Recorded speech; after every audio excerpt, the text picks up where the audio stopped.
Չնայած երկրպագուների հրաժարականի պահանջին Հայաստանի ֆուտբոլի ֆեդերացիայի նախագահ Արմեն Մելիքբեկյանը հեռանալ չի պատրաստվում։ Այս մասին նա հայտարարել է ասուլիսի ընթացքում, նշելով, որ պատճառների մասին արդեն խոսել է։ Ես նոր չեմ, բայց բոլոր բացատրությունները ես հայտարարության մեջ տվել եմ, նորից եմ ասում։ Ամենասկզբում խոսքից, երբ ասացի, որ մենք խոսել ենք այդ ամենի մասին, ով ցանկանում է տեսնել եւ լսել, տեսնում է, ով չի ցանկանում, չի տեսնում։ Եվ հրաժարականի պահանջը, հրաժարական ընդհանրապես եւ հասարակական կազմակերպության ղեկավարը դա ինստիտուցիոնալ խնդիր է։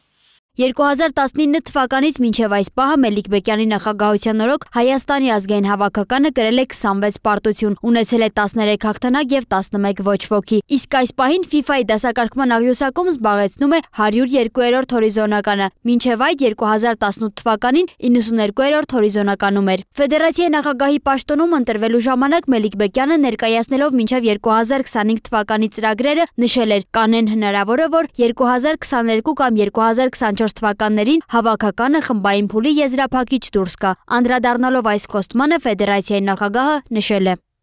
Ես Բրազիլիայի ֆուտբոլի ֆեդերացիայի նախագահ չեմ, ես երբևէ չեմ կարող խոսք տալ, որ Հայաստանի հավաքականը անպայմանորեն կնվաճի ուղեգիր։ Դա անկեղծ ասած հնարավոր չէ, բայց այն, որ մենք պայքարելու ենք ուղեգրի համար, դա ասել եմ։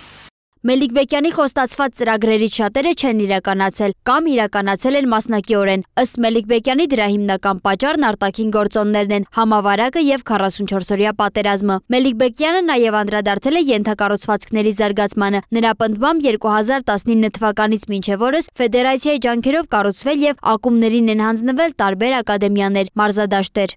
Մի ակումբին մենք տվել ենք Աբովյան հակային ֆուտբոլային ակումբին տվել ենք Աբովյանի խաղադաշտը։ Մյուսի համար դաշտ են կառուցել Հրազդան քաղաքում, մյուսին օգնում ենք Վարդենիսում եւ Սևանում դաշտ կառուցել։ Այսինքն բոլոր մեր ակումբները Ուրարտու ակումբի համար արհեստական խոտածածկով դաշտեր ենք օգնել կառուցել։ Վան ակումբի համար Չարենցավանում հիմա ավարտվում է 100 մետրանոց դաշտ են կառուցել։ Այսինքն բոլոր գրեթե ակումբները հիմա Արարատի համար են անում։ Բոլոր ակումբները մեզանից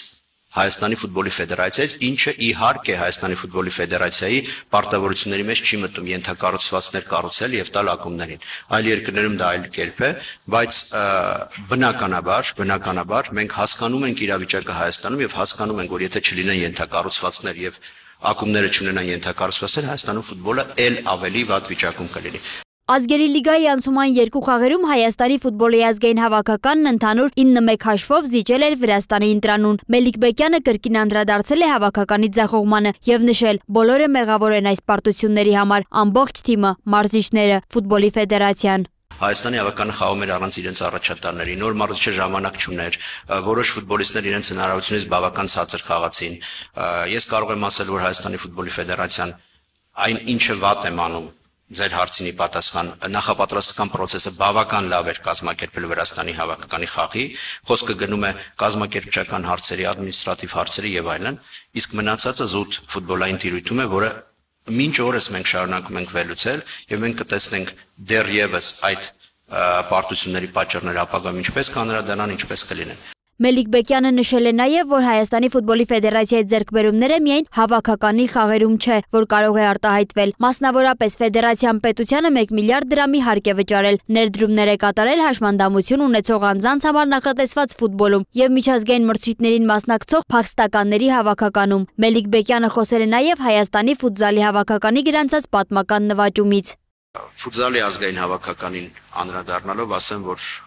2 շաբաթ առաջ մենք բացառիկ հաջողության ասանք, նվաճեցինք Եվրոպայի առաջին եզրափակիչ մրցաշարի ուղեգիր։ Հայաստանի պատմության մեջ, սպորտի պատմության մեջ դեռ չի եղել մի դեպք, երբ խաղային մարզաձևից որևէ մեկում Հայաստանը լիներ ներկայացված Եվրոպայի առաջին եզրափակիչ փուլում։ Մենք արդեն ունենք այդ նվաճումը 26 թվականի հունվարին Հայաստանը մասնակցել է Եվրոպայի ֆուտզալի առաջին եզրափակիչ մրցաշարին։